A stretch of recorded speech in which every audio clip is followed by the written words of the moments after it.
자, 안녕하십니까. 대장김이 이순신입니다. 자, 오늘 SK하이닉스 종가 분석 들어가 볼 건데 지금 장 끝나기 얼마 남지 않은 시점입니다.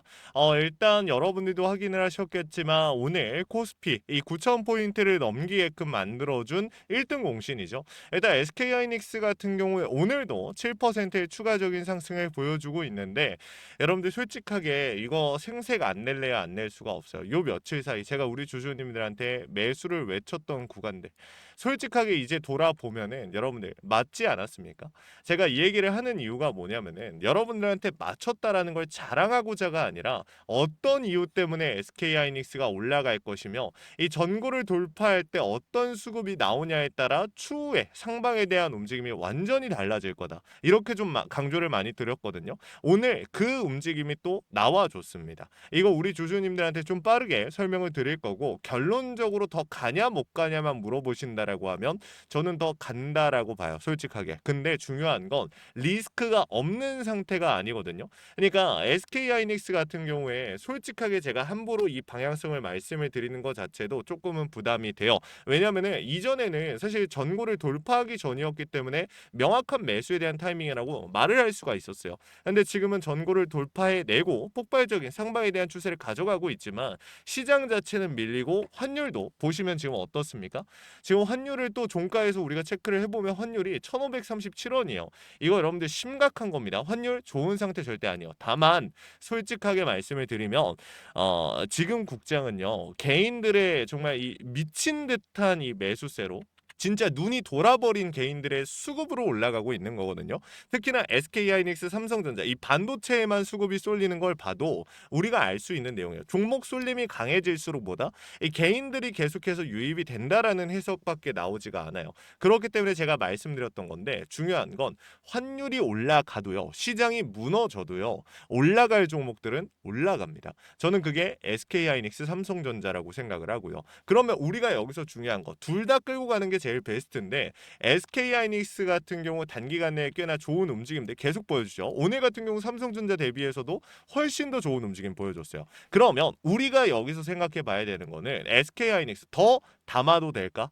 아니면은 신규 진입 매수를 해도 될까? 매도를 한다면 어떤 신호를 보고 매도를 해야 될까? 이거 말씀드릴 거예요. 자, 이렇게만 말씀드리면 믿음이 안 가실 수 있겠죠. 꼭 절 믿어야 되는 것도 아니지만 여러분들께서 이 정보를 신뢰하는 데 어려움이 있으실 테니까 제가 한 가지 좀 여러분들한테 보여드리고 시작을 할게요.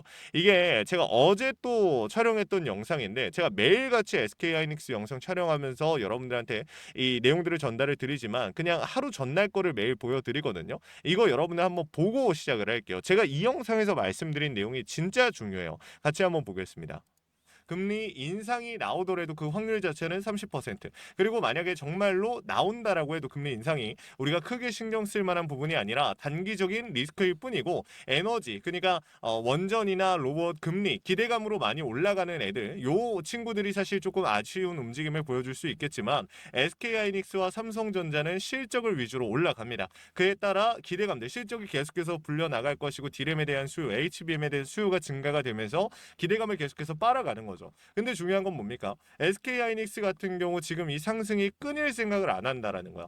이렇게 말씀을 드렸어요. 이게 여러분들한테 제가 이 영상을 또 보여드리는 이유가 뭐냐면은 결국에 금리에 대한 부분들 여러분들 우리가 생각했던 것처럼 결국에 동결이 나왔지만 마찬가지 어떻게 됐습니까? 금리가 추후에 인상될 수 있겠다라는 불안감 때문에 결국에 다른 섹터는 싹 다 빠졌어요. 원전, 로봇, 에너지, 뭐 바이오 싹 다 빠졌어. 근데 하이닉스 얘네들만 가고 테마주 제외하고는 반도체만 갔다라는 거야. 그럼 우리가 여기서 생각을 해봐야 되는 게 이 시장이 무너지는 와중에 어떤 특정 종목이 가기 시작해요. 코로나 때도 마찬가지였거든요. 걔네들 어떻게 됩니까? 계속 올라가요. 걔네들의 단일 악재, 단기적으로 큰 악재거나 단일 악재가 나오는 게 아니라고 하면 수급은 계속 들어옵니다. 왜? 어쨌든 내가 지금 이 돈을 버려둘 수는 없잖아. 그냥 지금 주머니에 넣어봤자 환율 때문에 내 돈의 가치는 계속 떨어지는데 계속 가지고만 있을 수는 없잖아요. 그러니까 시장에서 좋다라고 하는 정말로 긍정적인 움직임을 보여주는 애들의 수급이 쏠릴 수밖에 없어요. 그게 SK 하이닉스인 거죠. 그래서 저는 우리 주주님들한테 아직도 기회를 잡아보셔야 된다라는 말씀을 드리고 싶어요. 근데 아까 전에 리스크가 있다라고 하지 않았냐라고 말씀하실 수 있는데 리스크도 좀 설명을 드릴 거니까 우리 주주님들 꼭 확인해 보시라고 말씀을 드리고요. 일단 수급에 대한 부분을 먼저 좀 짚고 넘어갈게요. 외인, 기관, 프로그램, 금융투자 각기 다르게 움직였어요. 개인도 마찬가지. 근데 지금 보면은 갭 자체가 많이 줄어들었죠. 거래량 같은 경우 전일보다 훨씬 더 많은 거래량이 나왔지만 실질적으로 지금 보면 어떻습니까? 갭 자체는 줄어들고 있어. 어느 특정 창구에서 특정 이 개인이라든지 외인이라든지 매수를 많이 가져가거나 매도를 많이 가져가는 상황이 아니라 굉장히 비등비등하게 가져가고 있어요. 매수와 매도를. 근데 주가는 7%나 올랐죠. 여기서 중요한 건 뭐냐면 자, 신용에 대한 부분을 사실 오늘자도 체크하면 좋은데 오늘자는 지금 체크가 안 되거든요. 일단 오늘 장이 끝나고 확인을 해봐야 되는 부분이지만 중요한 건 뭡니까? 최근 들어서도 신용에 대한 비중 계속 늘어났다라는 거야. 자, 오늘 어제도 마찬가지였고요. 지금 8%대 새로운 비중들이 계속해서 찍힙니다. 공유율 8% 유지해주고 이게 무슨 뜻이냐면 솔직하게 이게 결국에는 지금 상방으로서의 수급을 붙여주는 모멘텀이라고 우리가 생각을 해볼 수가 있거든요. 근데 중요한 건 뭡니까? 이게 나중에는 주가가 빠질 때 강하게 빠르게 뺄 수 있는 리스크이기도 해요. 신용 비중이라는 거, 신용이라는 건 여러분들도 아시겠지만 빚을 내서 들어오는 거예요. 근데 빚을 내서 들어온다라는 건 그만큼 리스크고요. 시장에 솔직하게 말해서 우리가 걱정을 안 할 수가 없는 부분이거든요. 왜냐면은 중요관이 깨지고 이 아쉬운 움직임들 혹은 악재가 나온다라고 하면 이 물량들이 제일 먼저 나와요. 왜냐면 너무 리스크가 크니까 빚을 내서 들어온 거니까 빠르게 정리를 해버리는 거야. 올라갈 때는 더 많은 수익을 안겨줄 수 있는 아주 중요한 역할을 하지만 주가가 빠지거나 내가 손실을 보는 타이밍에는 그 손실을 가속화시켜주는 요인이다 보니까 신용에 대한 비중을 신용을 먼저 정리를 하는 경우가 많습니다. 그렇죠? 그러니까 신용에 대한 이탈 물량이 빠르게 나올 수가 있다라는 게 리스크인 거예요. 쌓일수록. 근데 여기서 중요한 포인트는 뭐냐면 공매도에 대한 부분도 봐야 돼요. 지금 보시면 아시겠지만 공매도 대차 세력들의 하방 압력이 조금씩 줄어드는 걸로 확인이 됐었지만 오늘자를 봤을 때 어때요? 공매도에 대한 비중은 올라갔어. 그럼 우리가 여기서 생각을 해봐야 되는 게 사실 단기적으로 이 공매도에 대한 하방 압력으로 인해서 주가가 밀릴 만한 상황은 아니에요. 하지만 중요한 건 뭡니까? 얘네들이 하나 둘 쌓이다가 강한 이 명확한 확신을 가지고 움직이기 시작했을 때 어떻게 됩니까? 이 비중은 점점 증가가 되고요. 주가의 하방으로서의 움직임이 나오기 시작합니다. 그러면서 동시에 신용에 대한 이탈이 나오기 시작해요. 근데 그 와중에 환율이 안 잡혀. 그럼 이러한 악재들이 쌓이면서 터지는 거거든요. 그래서 제가 여러분들한테 말씀을 드리는 게 지금 상환에 대한 비중도 계속해서 유지가 되고 있긴 하지만 만약에 우리가 생각했던 것보다 공매도 대차에 대한 비중이 우리도 알게 모르게 늘어나기 시작한다. 그럼 거기서 매도에 대한 타이밍을 잡아야 된다라고 저는 말씀을 드리는 거예요. 그리고 실질적으로 오늘자의 움직임을 따져봤을 때 한국투자증권이 매도 상위권이고요. 그 다음에 삼성증권 마찬가지고 신한투자증권이 따로 안 보이네요. 그러니까 어쨌든 오늘 공매도 대차 세력들이 매도 상위권을 차지를 했기 때문에 지금 이 움직임들을 우리가 무시할 수가 없다라는 겁니다. 그래서 이 내용들을 좀 설명을 드렸는데 여기서 중요한 건 오늘자 결론적으로 말씀을 드리면요. 미 증시 저는 내일 좀 긍정적인 움직임 나올 가능성이 크다라고 생각을 해요. 일단 뭐가 됐든 간에 이 미국 시장이 끝나고 나서 그러니까 애프터마켓에서 반등이 나온 애들이 생겼거든요. 근데 결국에는 걔네들의 특징이 뭐냐면 기술주들 이 금리에 큰 영향을 받거나 시장 이 인플레에 대한 부담이 크면은 못 갔던 애들 커서 그런 애들이 결국에는 지금 장이 끝나고 나서 미국 증시에서 좀 반등이 나오기 시작을 했어요. 근데 얘네가 왜 반등이 나왔냐? 여러분들도 확인하셨겠지만 트럼프 대통령이 MOU 조기 서명을 했습니다. 이 미국과 이란이 조기 서명을 진행을 했고 그에 따라서 호르무즈 해협이 개방이 되고 유가가 잡히는 굉장히 솔직히 말하면은 나쁜 상황은 아니에요. 우리 국장에서는 환율만 안 잡혀서 이게 좀 나쁜 상황인 건지 전체적인 시장 흐름은 나쁘지 않아요.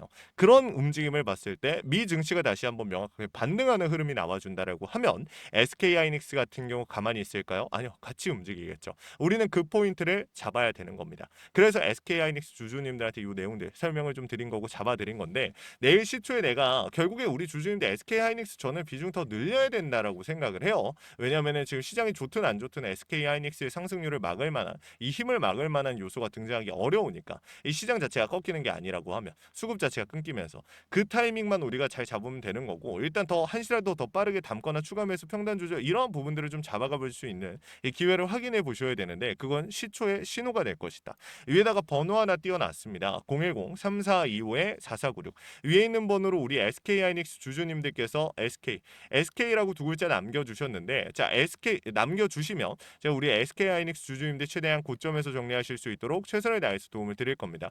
현 시점에서 비중에 대한 고민들 정말 많이 하십니다. 내가 담는다면 어디, 정리한다면 어디, 어디서 어떻게 움직여야 될까 이러한 고민들 많이 하시죠. 근데 중요한 건 뭐예요? 매수에 대한 타이밍 결국엔 이거죠. 우리가 담는다면 어디 이런 부분들을 요청하시면 도움을 드릴 거예요. 제가 뭐 무조건 최고점 최저점을 잡아드리겠다는 약속은 절대 못 드려요. 저는 신이 아닙니다. 하지만 제가 할 수 있는 선에서 이전처럼 최선을 다해서 우리 주주님들 도움을 드릴 거고 실시간으로 차트와 수급 시장의 흐름을 읽고 있습니다. 여러분들께 강조드린 신호 원 단위의 타점을 신호로 잡아드리고 있는데 주식에 100% 없다라는 건 우리 모두가 알고 있습니다. 하지만 중요한 건 뭐예요? 대비하고 대응하고 세력들의 의도를 읽어가면서 100%에 가까워질 수는 있다라는 거. 이거 구독과 좋아요를 눌러주신 주주님들이라면 그냥 도움 드릴 거니까 너무 부담 느끼지 마시고 이 내용들 요청이라도 해보시면 좋을 것 같습니다. 아시겠죠? 자 그리고 마지막으로 제 SK하이닉스 영상 끝까지 시청해주신 우리 주주님들 위해서 선물 하나 준비했습니다.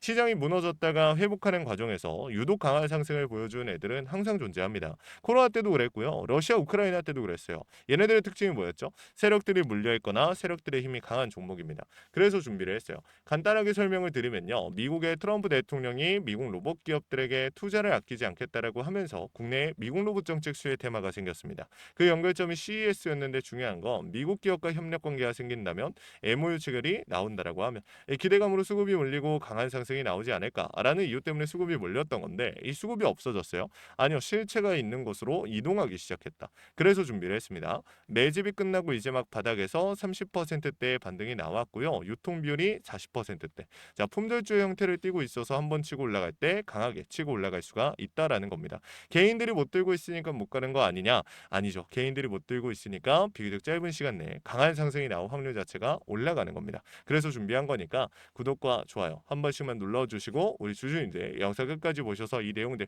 확인이라도 해보시면 좋을 것 같습니다. 영상으로 준비해 왔으니까 같이 한번 보고 마무리할게요. 자, 제가 오늘 준비한 히든 종목은 바로 이 로봇 품절주입니다. 이 목표 주가가 최소 300%이고 작전 세력들의 매집 기간이 최소 2개월입니다. 자, 유통 비율이 40%대이다 보니까 품절주의 형태를 띠고 있어서 주가가 치고 나갈 때 폭발적으로 치고 나갈 수 있다라고 말씀을 드렸죠. 세력들도 이 변수에 의해서 움직이기 마련입니다. 그래서 우리 주주님들한테 최소 300%라고 말씀을 드린 거기 때문에 이 이상 더 올라갈 확률은 분명히 있다. 자, 최근에 이 트럼프가 로봇 섹터의 지원을 아끼지 않겠다라고 밝히면서 우리 국내 로봇주들도 정말 한 번에 치고 올라갔었습니다. 근데 중요한 거는 이게 어떤 이유로 트럼프가 로봇 섹터에 투자하겠다라고 밝혔는가? 결국에는 중국 기업들을 견제하기 위해서 트럼프가 로봇 산업에 투자하겠다라고 밝힌 거거든요. 자, 연합뉴스에 따르면 상무부 장관이 최근 로봇업계 CEO들과 만남을 가졌으며 이 로봇 산업 발전 가속화에 전폭적으로 나서고 있다라고 전했다. 지난해 중국의 산업용 로봇 신규 설치 대수는 전 세계 신규 설치량의 54%를 차지했습니다. 그만큼 지금 미국이 중국을 견제할 수밖에 없는 상황이라는 거죠. 자, 23년 기준으로 중국 공장 내 산업용 로봇은 180만 대로 미국의 4배에 달했습니다. 자, 이 미국의 로봇 업계는 관련 공급망을 강화하고 기술력을 확보하겠다라는 거죠. 자, 그러면은 우리가 지금 이 현재 미국 기업과의 연관성을 가지고 있는 국내 기업들 뭐가 있어요? 두산 로보틱스, 자, 레인보우 로보틱스, 현대 로보틱스 여러분들이 알고 계신 거죠. 근데 이거 말고 이 대형주들 같은 경우 모멘텀이 적단 말이에요. 그래서 제가 우리 주주님들한테 오늘 나눠드릴 건 로봇 품절주입니다. 아까 전에 말씀드린 것처럼 유통 비율이 40%대이기 때문에 폭발적인 상승이 나올 수 있으며 트럼프가 말했던 자, 이 공급망 강화에 대한 내용들과 그리고 협업에 대한 내용들 그리고 내년 1월 달에 CES 로봇 박람회에 대한 기대감 속에서 가장 큰 주목을 받을 기업이 될 겁니다. 그렇기 때문에 이 기업 같은 경우는 우리 주주님들이 꼭 조금이라도 가지고 계셔야 되는 종목이다 라고 말씀을 드리면서 가져온 건데, 최근 들어서 이 원익홀딩스라든지 클로봇, 휴림로봇, SPG 다양한 종목들이 있는데, 자, 최근에 이 원익홀딩스 같은 경우 로봇 대장주로서의 움직임을 보여주면서 저점 대비해서 500%의 상승률을 보여줬습니다. 원익홀딩스 같은 경우 이 유통 비율이 얼마예요? 유통 비율이 50%대다. 자, SPG도 지금 로봇 감속기 관련해서 미국 기업과의 연관성에 대한 기대감이 좀 들어와 있는 상태인데, 일단 제일 중요한 거, 중국 기업과의 연관성이 딱히 없다. 자, 사실 로봇 섹터가 중국 기업들과의 연관성이 아예 없기에는 어려워요. 근데 이 SPG나 원익홀딩스 같은 경우는 사실 이 연관성이 굉장히 적다라는 거죠. 그래서 이 SPG 같은 경우 저점 대비 220%의 상승이 나왔습니다. 자, 그래서 제가 우리 주주님들한테 지금 보여드릴 이 종목은 26년도 시장을 장악할 종목이 될 거예요. 모든 로봇주들이 출발할 때 이 종목 같은 경우 혼자 출발하지 않고 명확한 매집이 진행이 됐습니다. 이제서야 상승에 대한 모멘텀이 나오고 있는데, 바닥 대비해서 이제서야 30%가량의 상승이 나왔거든요. 근데 이 종목은 저는 훨씬 더 높게 올라갈 수밖에 없다라고 말씀을 드려요. 유통 비율이 40%이면서 품절주의 형태를 띠고 있고, 지금 개인들이 털려나가면서 외인들이 물량을 확보하고 있는 상태입니다.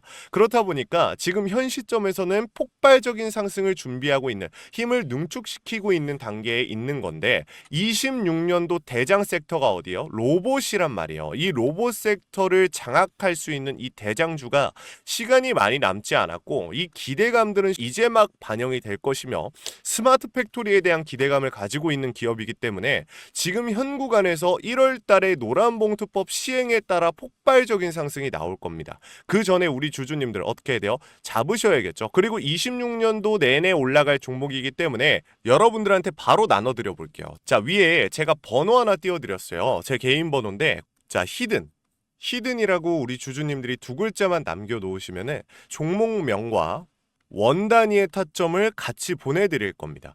26년도 시장을 장악할 로봇 섹터의 대장주가 이제 등장을 하는 거기 때문에 여러분들 놓치지 않으셨으면 좋겠어요. 원익홀딩스 처음에 뭐라 그랬어요? 제가 우리 주주님들한테 원익홀딩스 알려드렸을 때 굉장히 많은 주주님들 뭐 이런 잡주가 어떻게 대장주가 되냐라고 했었는데, 저점 대비 500%의 상승이 결국에 나왔죠. 똑같습니다. 여러분들 이 종목도 지금 시장에서 주목을 받고 있지 못해서 그렇지, 이제 막 1월 달에 노란봉투법과 로봇 박람회 CES에 대한 기대감이 들어와주고 세력들의 매집이 끝난 상태이기 때문에 지금 이 기회 놓치게 되면 울며 겨자 먹기로 사야 될 겁니다. 그러지 마시고 지금 조금이라도 담아놔 보세요. 자, 이 종목 우리 요청하시는 분들 선착순으로 빠르게 나눠드릴 거니까 구독, 좋아요 꼭 눌러주시고요. 자, 그러면 다음번에 더 좋은 영상으로 찾아뵙겠습니다. 감사합니다.